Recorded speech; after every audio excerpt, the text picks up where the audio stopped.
합격자는 네, 정보관리 그렇죠. 전체 합격자가 34명 중에 실제 22명 합격했어요. 이번에도. 그래서 네, 이번에 조금 비율로 좀 적게 붙은 편이고요. 평균 많이 붙으면 80%, 못해도 70%는 ITP에서 나오는 것 같아요. 이게 어차피 꾸준히 하면 뭐 학원 상관없이 결국 붙긴 해요.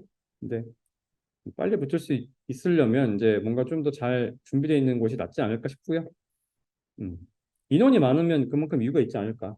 뭐 제가 뭐 다른 학원을 뭐 이렇게 평가 저하는 건 아닌데 그래도 좀 풀이 많으면 얻을 수 있는 게 많죠. 약간 그런 것도 고민해 보시면 좋겠다. 네. 대기십구에는 사실 말도 안 되게 뽑혀서 의미가 없다. 뭐 이렇게 매 회차 이렇게 합격하고 있어요. 이제 이때 좀 많이 뽑힐 때죠. 78.5%. 뭐. 네, 그렇죠. 그렇습니다. 지금 위에가 자꾸 안 보이네.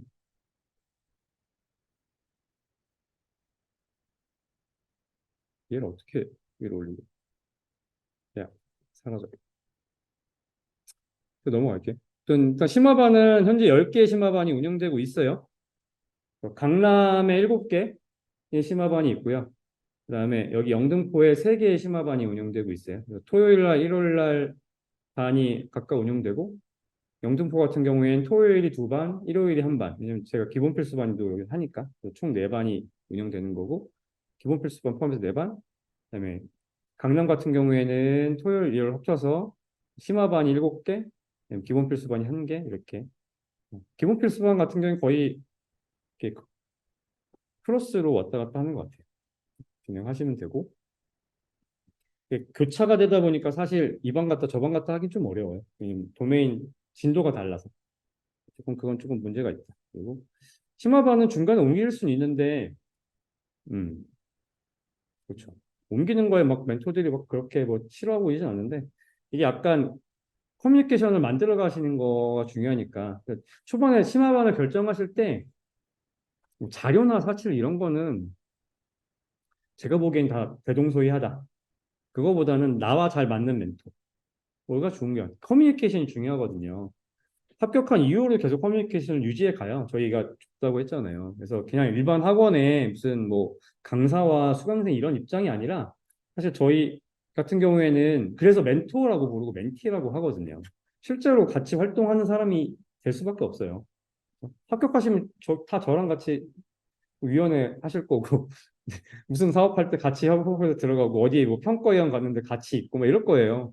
그러니까 결국 우리 같이 일하는 사람이라서 예, 그런 것도 중요하고 그러다 보니까 커뮤니케이션도 중요하니까 나랑 잘 맞는 멘토를 성향 그리고 나를 이렇게 잘 끝까지 잘 케어해 줄 만한 멘토 예, 심화반을 잘 나중에 고민하시고 선택하시면 돼요. 매주 심화반 멘토들이 올 거예요. 한 반씩 또는 한 반씩이든 두 반씩이든 와서 반 설명도 해주고 그렇죠?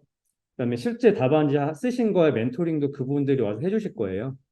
그런 걸 계속 보시면서 예, 9주차까지 고민하시고 끝나고 나면 이제 원하시는 심화반으로 가시면 된다. 학습을 하시라고 작정하셨으면 전 접지 않았으면 좋겠어요. 솔직히. 네. 한번 결단하는 게 어렵지. 그렇죠. 뭐 이런 얘기죠. 어떤 기숙사는 현재 네, 자료 제일 많은 것 같아요. 이제 3만 5천 명, 3만 2천 명, 5천 명 사이던데 이 정도 되는 게 없죠. 그렇죠. 그리고 장소도 그렇고 강의랑 저희가 계속 강의 다 제공해드리잖아요. 온라인 강의 다 제공해드리니까 실제 기본 필수반 강의할 때도 이렇게 뭐 로드맵 같은 것도 얘기하고 그다음에 그 교재 보면서 전체 내용도 다 이야기해드리지만 또 그것만 또 따로 촬영을 해갖고 이미 다 올려져 있는 그런 강의가 잘 되어 있으니까 두 개를 다 크로스로 보시면 돼요. 그리고 제 거 유튜브 저번 105기 때 유튜브에 그 1교시형 답안 작성 글씨 교정하는 것도 다 올라가져 있어요. 다 공개돼 있으니까 그런 것도 보셔서 참고하시면 돼요. 게시글 같은 거 카페 들어가서 찾으시면 다 있어요. 링크도 있고 하니까. 네. 그런 거 보셔도 되고. 아, 어떻게 운영되는구나. 네. 그쵸. 네. 뭐 이거 다 직강을 하는 거고요. 최빈출만 이렇게 전체 500개 최빈출만 기준으로 매주 학습이 그러니까 숙제가 나가실 거예요. 그래서 그거 공부하시고 준비해 오셔서 네, 미리 시험 문제 다 알려드려요. 그래서 기본 필수반은 심화반금은 아닙니다.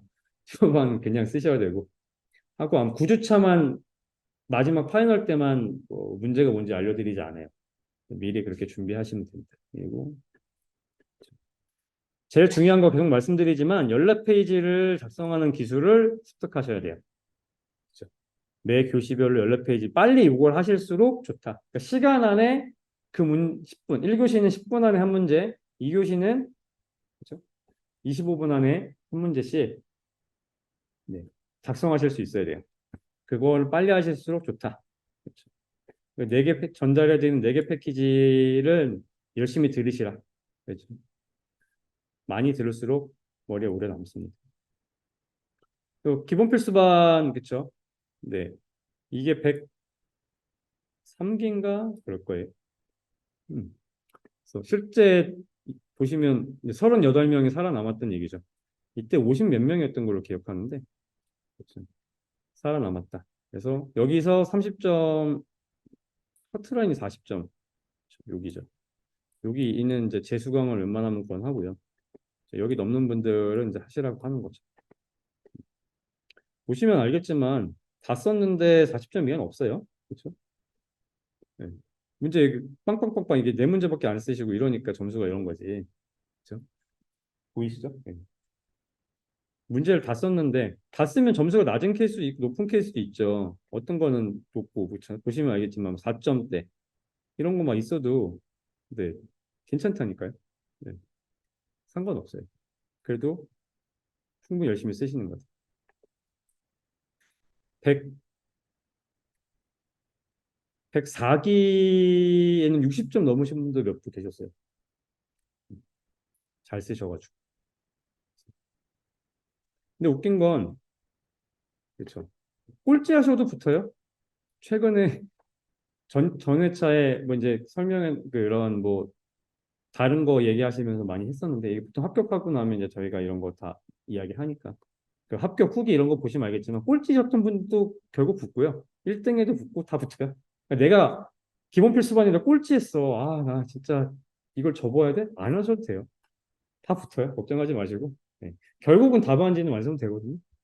그러면 붙는 거예요. 걱정 안 하셔도 돼요.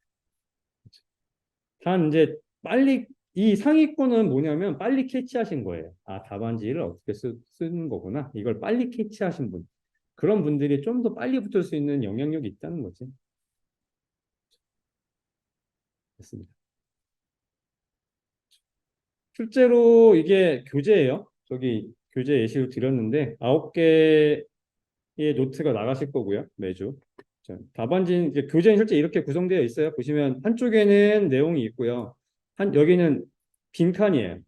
공백이고 실제 답안지 이렇게 정리하신 거예요. 매주 숙제를 이제 이렇게 정리하시거나 그렇죠? 뭐 아니면 그냥 사진 찍어서 올리시기도 하고 뭐 그건 이제 실제 기본 필수반 가서 진행하실 때 또 얘기할 거라서 예. 그래서 이렇게 자기만의 답안지 학습할 수 있는 데이터를 만들어 가시면 된다. 그렇죠?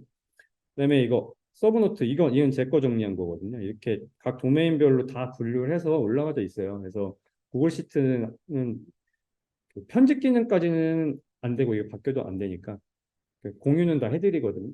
그래서 뭐 파일 눌러서 PDF로 받으셔도 되고 이게 그러니까 이게 깨끗하게 안 받아져요 그러시면 뭐 제가 PDF 파일은 따로 전달도 원하는 해드리니까 이미 PDF로 다 해놨어요 제가. 그래서 그거 보셔도 됩니다. 최고 기본 필수반 합격 130회 건 없고요. 129회는 김은숙 교수님 2개월. 저 말도 안 되게 걸리시죠.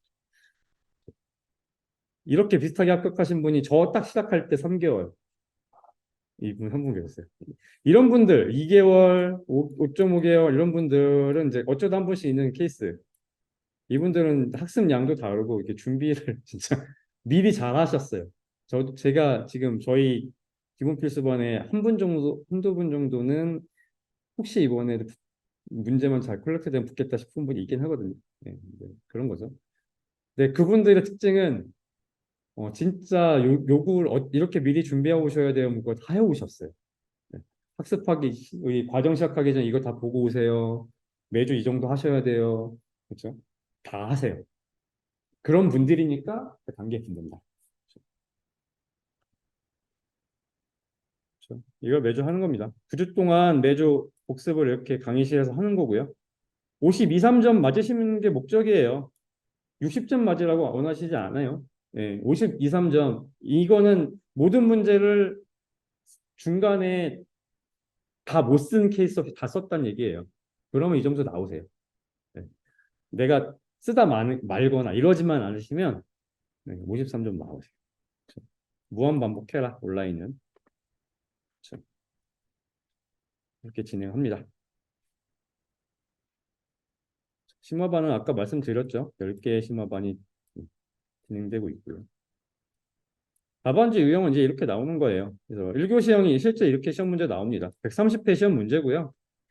이렇게 13개의 문제가 나오고 이 중에 10문제를 선택하는 거예요. 실제 시험 문제를 보통 저희가 계속 이런 걸 요구해요. 시험장 가서 시험 끝나면 사진 찍어서 올려주세요. 그럼 이거 올라오면 이 당일날 해설지 만들거든요. 멘토들이 다 기다리고 있어요. 해설 만드시는 멘토님들이 실시간으로 교시마다 이걸 만드세요. 해설지를 만들고 그거 영상까지 다 찍어요. 그래서 그쵸.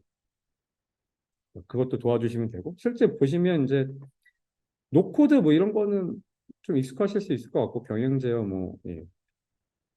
그쵸. 이거 다 암기법이 있어요. 그래서 뭐 그런 것들 아까 말했던 위험과 대응 방안 이런 거 잘 나와요.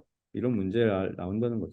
이 6G 이런 거 나오면 저는 이제 이렇게 나왔으면 이건 버려요. 이거 쓸 거 있거든요. 이것도 암기법을 다 해놓은 게 있어서 하면 되는데 차별화는 안 될 것 같으면 좀 버리거든요. 물론 다른 거 쓸 수 없으면 써야지.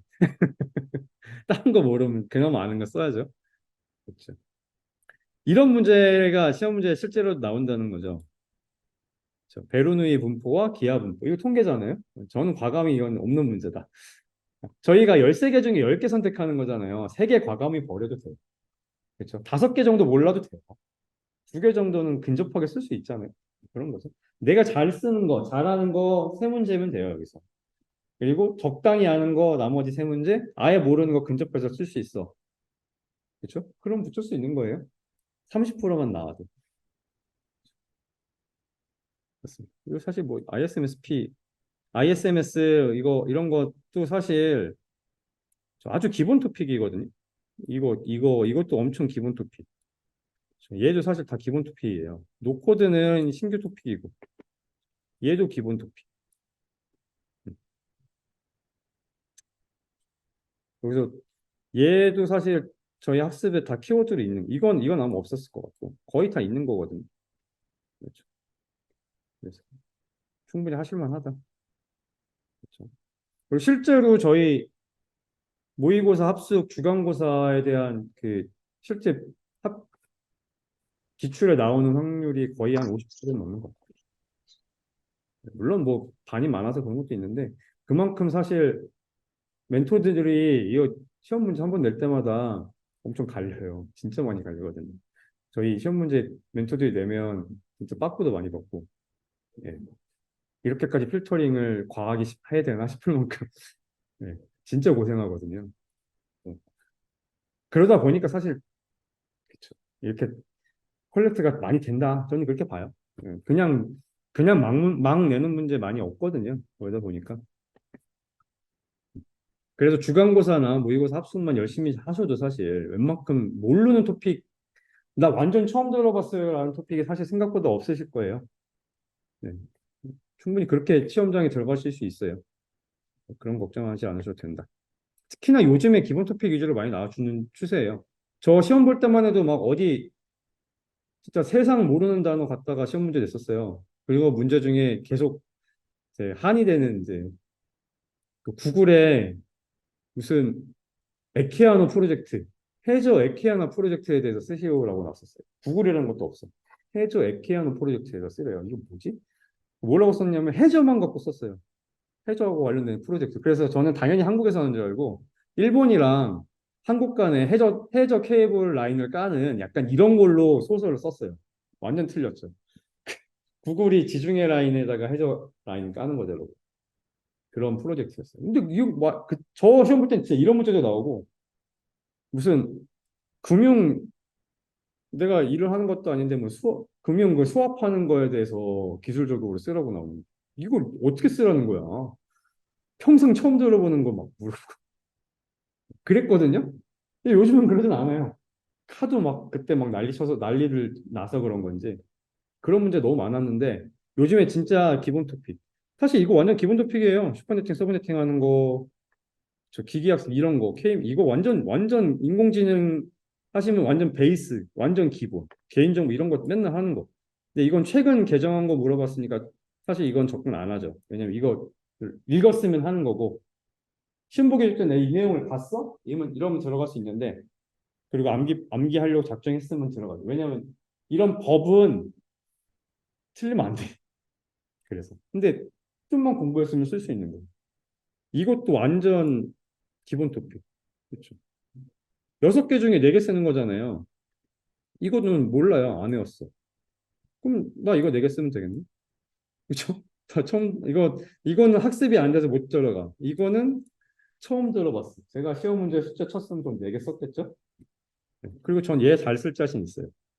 얘도 잘 쓸 자신 있어요. 얘는 제가 소설 쓰는 시험 잘 못하거든요. 소설 능력은 좀 부족한 편이에요.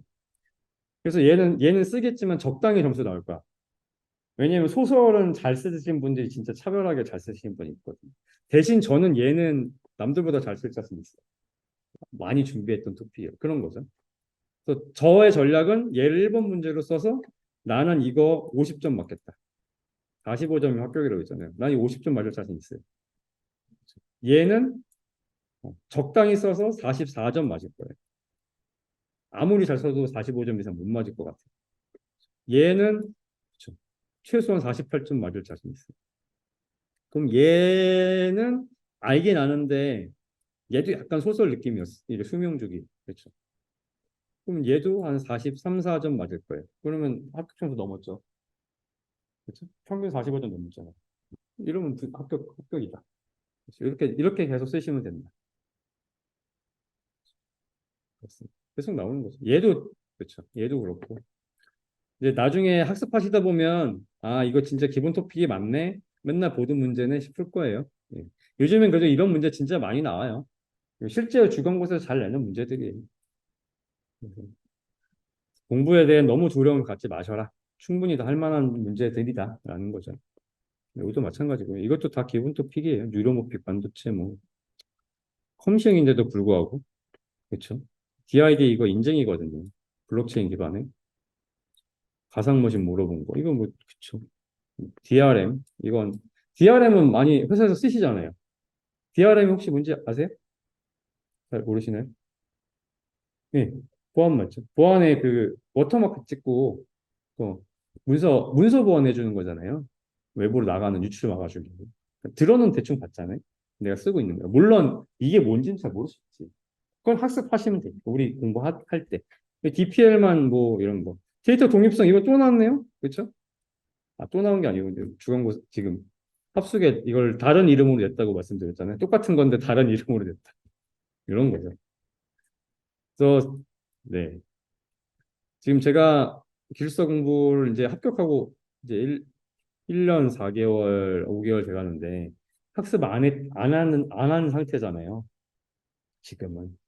근데 지금 봐도 저 그때 기본 토픽으로 학습했던 내용들이 시험에 계속 나오니까 최근엔 그래서 한 1년 반, 1년 8개월 이런 얘기 하거든요. 보통 1년 6개월에서 8개월로 요즘에 거의 붙어요. 진짜로. 웬만하면 그 정도면 많이 거의 다 붙으시더라고요. 그 워낙 잘하셨던 분들이 저 공부하는 기간에 회차도 늘고 많이 뽑아서 다 나갔어요. 다 나갔어요. 그래갖고 보통 고인물이라고 하거든요. 몇 년씩. 그렇죠. 저 합격하실 때 막 10년 걸리신 분도 있고 막 그래요. 저 같이 공부했던 분도 한 6년? 뭐 이런 식으로. 그때는 그런 분들이 허다했는데 요즘은 없어요. 거의 나가서 네. 3년 넘으신 분도 거의 몇 없어요. 그렇기 때문에 단기 합격자가 더 많이 나오는 추세인 것도 같아요. 시험 문제도 좀 더 기본 토픽에 추정되고, 그렇죠. 그러다 보니까 뭐 이렇게 나오고 있습니다. 그렇죠. 제가 안 들어봤던 내용이, 그렇죠. 요거 하나 또 처음 들어보겠네요. 이런 문제는 꽤 많아요. 물어봤는데 하나만 잘 모르겠는 케이스가 생각보다 있어요. 2교 시험은 이런 케이스가 가끔 있습니다. 전 요거 두 개는 잘 알고, 얘는 처음 들어봤어요. 얘는 써야 되면 소설로 써야 돼요. 얘는 잘 알고. 아이유, 예, 저는 잘 준비하는 토픽. 이것도, 네, 준비했던 토픽. 이것도, 그쵸. 얘도 제가 암기법 맞는 걸로 쓸 수 있을 것 같고, 음. 요거는 처음 들어보네요. 그쵸. 얘랑 얘는 처음 보면 이제 선택을 하는 거죠. 둘 중에 하나를 소설 써야 되는데, 누가 나을까? 이렇게 되는 거죠. 그래도 요거 세 개는 쓸 자신이 있고, 얘도 두 개 쓸 자신이 있어서, 이렇게 되면 두 개 잘 쓰고 하나는 최대한 근접하게 쓰면 44, 5점 줘요. 정 최악으로 맞아도 두 개는 확실하게 쓸 테니까 이렇게 되면 43점은 나온다. 그럼 다른 데서 더 잘 쓰는 데서 점수 맞으면 돼. 전 이건 아주 잘 쓸 자신 있거든요. 또. 그래서 그런 거죠. 이게 다 이렇게 크로스로 하시면 된다. 이게 모든 토픽을 다 잘할 필요는 없어요. 다 가져갈 수도 없어요. 저기 너무 많아요.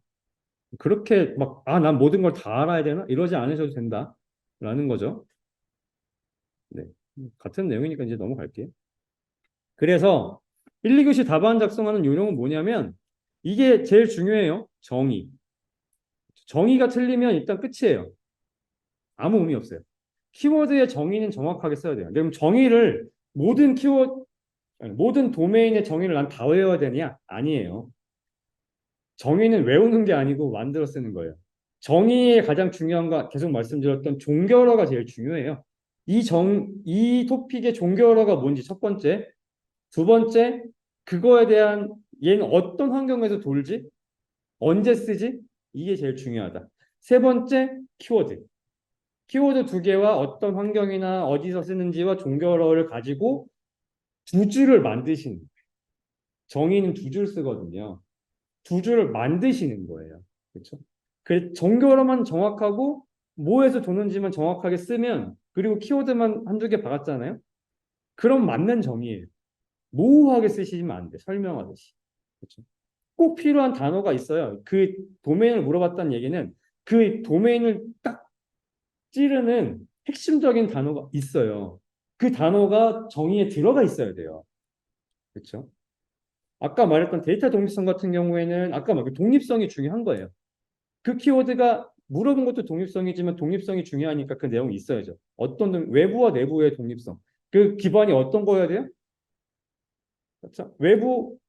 개념 논리에 분류를 해서 영향을 주지 않는 상태로 만들어야 돼. 이거거든요. 그러니까 상위 레벨을 수정해도 중간이나 하위 레벨에 대한 영향이 하나도 없어야 돼. 그래서 독립성이란 말이에요. 그 내용을 추격해서 넣는 거예요. 정의에다. 그 내용 기반으로 쓰면 되는 거죠. 전부 다 그렇게 쓰시는 거예요. 얘를 물어봤는데 뭐 SDP라는 도메인은 보안에 있거든요. 그건 뭐냐면 선인증 후 연결을 받겠네. 그전에는 연결을 해주고 그 다음에 인증을 받았는데 최근에 이슈가 워낙 많으니까 그러니까 접속하기 전에 인증부터 받아. 그래서 키워드는 뭐야? 선인증 후 연결. 그리고 터널링을 통해서 연결하는 보안 기법. 이게 중요한 거죠. 이게 정의가 딱 그렇게 만든다는 거죠. 모두 그걸 외우는 게 아니에요. 그거 하는 법을 배우셔야 되는 거죠. 그게 정의다. 키워드 계속 말씀드렸죠. 그 핵심 키워드 뭐냐? 아까 SDP 같은 경우에는 터널링에 들어가는 뭐 VPsec, 아니 IPsec 이런 거. 그렇죠? 그런 게 중요한 거죠. 뭐 제로 트러스트 기반이다. 뭐 이런 거 없어요. 키워드가 필요한 게 있거든요. 그다음에 가독성 중요하죠. 얘가 결국 사람이 평가하는 거라서 가독성이 중요해요. 내가 글씨가 조금 부족해? 그러면 띄어쓰기라도 정확하게 하시고 글씨를 확실하게 크게 하셔야 돼요. 눈에 띄어쓰기를 정확하게 해서 키워드가 딱 보이게. 막 띄어쓰기도 엉망이고 그러면서 막 글씨를 막 너무 많이 쓰느라 막 따닥따닥 붙어 있고 안 보여요. 안 보이면 안 돼요. 그게 가독성. 우선순위 어떤 게 키워드를 쓰시더라도 핵심 키워드가 상위에. 그렇죠? 그리고 서브 키워드 같은 건 하위로 가야 돼요. 표 안에서. 위에서부터 내려올 때. 왜냐면 사람 시선이 이렇게 가잖아요. 답안지를 보면 위에 왼쪽 상단에서 오른쪽 하단을 이렇게 볼 거거든요. 끝까지 아니 이걸 다 읽지 않아요.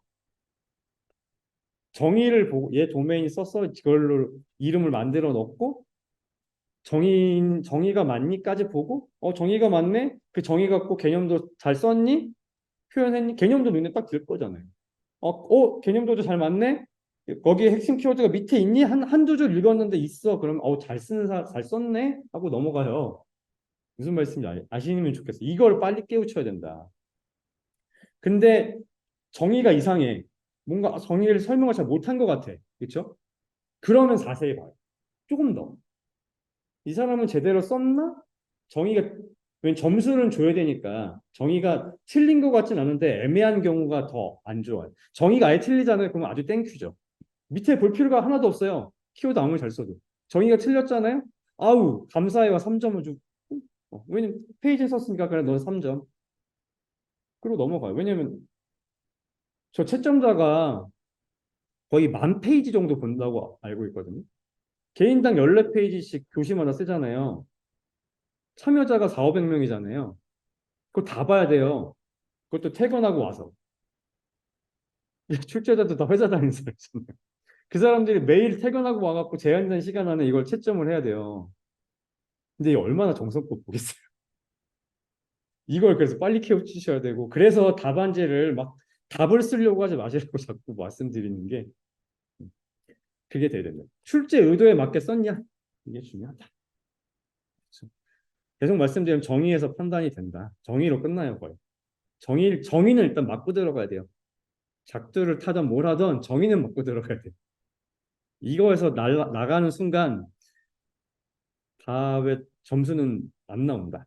내가 정의까지 다 완전 작두여서 잘 못할 것 같으면 진짜 빠른 시간 안에 페이지만 적당히 채워서 최소한 3, 4점, 근데 근접하게 써서 4점이라도 맞아봐야지 하는 수준으로 쓰고 다른 문제에 집중하셔야 돼요. 왜냐면 걔를 커버해야 되잖아요, 다른 문제. 그거를 빨리 하셔야 돼요. 그런 거, 그게 우선순위예요. 그게 우선순위예요. 그렇게 진행해 주시면 좋다. 넘어갈게요. 그다음에 펜은 한 가지만 쓰시라고 하죠. 1.6, 1.2, 1.0. 근데 저는 두 개 쓰긴 했어요. 글씨는 1.0으로 쓰고 처음 시작은 1.6짜리 펜으로 쓰다가 그렇죠. 글씨가 제가 워낙 악필이라고 했잖아요. 근데 계속 글씨 쓰니까 좀 나아져서 너무 진한 거예요. 또 약간 눌러 쓰더라고요, 저는. 그래서 1.0으로 펜을 내렸는데 얘는 자를 대고 선을 제가 또 성격도 급하니까 빨리빨리 긋다 보니까 가끔 펜 그것도 너무 바짝 붙여서 너무 세게 걷나 봐요. 그래서 1.0짜리 펜이 저 자를 대고 라인을 그으면 가끔 먹어서 펜이 글씨가 중간에 안 써질 때가 가끔 생기더라고요. 저는. 근데 대부분 똑같은 걸 경험하시는 분이 한 분도 없는데 저는 그랬어요. 그래서 1.6짜리 펜으로 표나 이런 데 그림은 저걸로 그리고 어차피 자를 들어야 되니까 자 쓸 때 펜도 같이 바꿔서 그리고 다시 내려놓고 펜을 썼던 기억이 있네요. 저 같은 경우는 그랬는데 웬만하면 하나로 쓰세요. 충분히 되니까. 저 같은 케이스가 나오지 않는 한. 그리고 문제 번호 틀리시면 안 돼요. 음. 문제 번호 안 쓰거나 틀리는 분 가끔 있어요. 그러니까 내가 첫 번째 썼다고 걔가 1번이 아니에요. 문제 번호가 있는 걸 내가 첫 번째 쓰더라도 해당 문제 번호에 맞는 번호를 쓰시는 거예요. 내가 첫 번째 썼다고 1번, 2번 이렇게 쓰시면 안 돼요. 문제 번호 틀리잖아요? 안 쓰면 그냥 빵점이에요. 뭐 가끔 운 좋게 점수 줄일 수도 있지만 그건 빵점 맞았을 때 생각해야 돼요. 그거 틀리시면 안 돼요. 그렇죠? 1교시는 1교시는 문제와 문제 사이에 한 줄, 2교시는 문제와 문제 사이에 두 줄, 그리고 다 쓰시면 맨 끝에 끝이라고 오른쪽 하단 맨 밑에 끝이라고 쓰고 진행한다.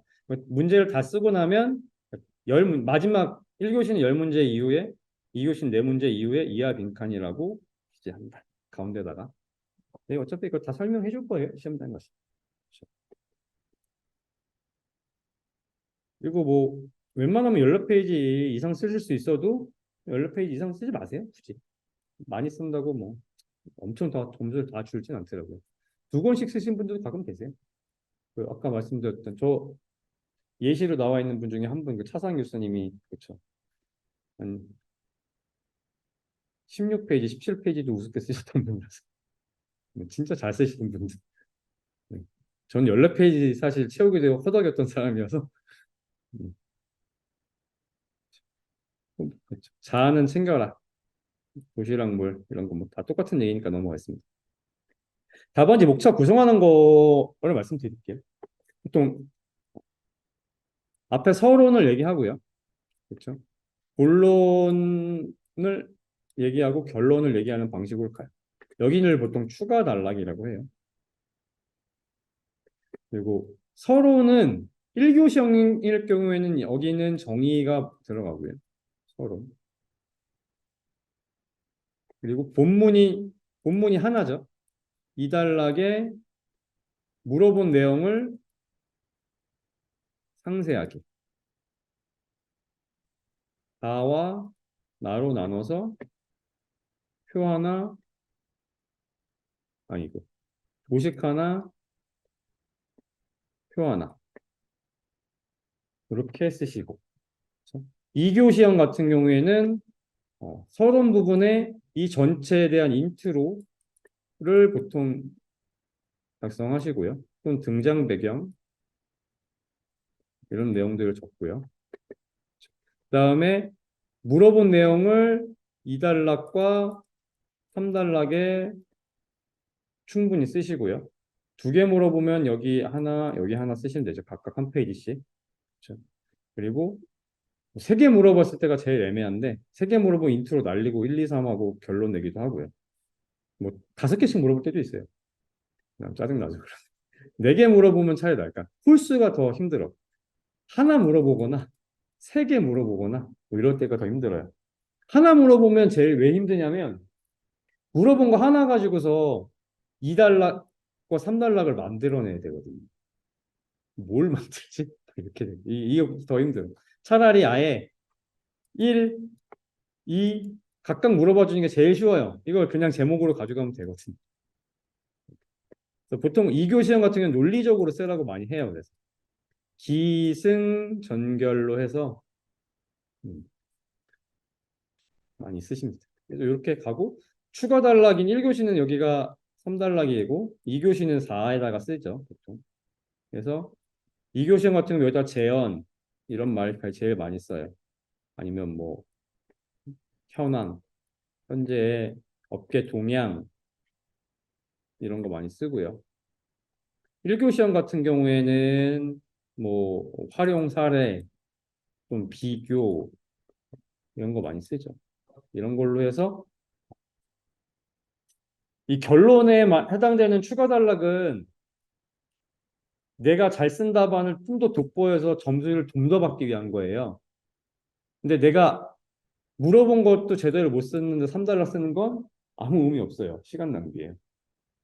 그건 이제 선택 취사를 하는데 물론 3단락 모든 문제를 3단락을 추가 단락 결론을 쓸 정도로 만약에 필속이나 이런 게 충분히 되면 다 쓰시면 좋아요. 없는 것보다 낫죠. 하지만 본문이 더 중요하다. 항상 이걸 좀 기억하시면서 해주시면 좋을 것 같아요. 1교시 답안의 예죠. DRS를 물어보면 이렇게 가와 나로 나눠서 뭐 특징 정의와 개념을 하시기도 하고요. 뭐, 그렇죠. 또는 가나 없이 쓰기도 하고요. 1교시형이니까 이렇게 했지만 보통 가랑 나를 했단 얘기는 반 페이지 정도씩 써야 된다는 얘기예요. 이건 1교시형이라 이런 건데 전체 한 장 중에 반 정도는 가와 나로 나눠서 써주셔야 돼요. 가나 나를 뺐단 얘기는. 1교시형에 1단락에 가나만 한 페이지를 안 써요. 2교시형이고 뭐고 어쨌든 무조건 반 페이지씩은 쓰거든요. 단락에 나왔다는 얘기는. 이건 어차피 기본 필수반 가시면 답안 작성법부터 다 다시 하니까 예시니까 그 정도만 알고 주시면 될 것 같아요. 2교시형 답안은 뭐 이렇게도 쓰고요. 보통 보통 이런 케이스보다는 여기에 보통 가와 나로 나눠서 하라는 얘기를 대부분 해요. 왜냐하면 이렇게 글이 많으면 속도가 안 나와요. 글글글글. 보시기에도 눈에 들어오나요? 내용이? 하나도 안 들어오죠? 나도 안 들어오는데 채점자는 보고 싶겠어요? 이보다 안 보고 싶죠. 채점자가 안 보고 싶다는 얘기는 이 사람은 점수 안 준다는 얘기예요. 그렇죠? 그게 중요하다.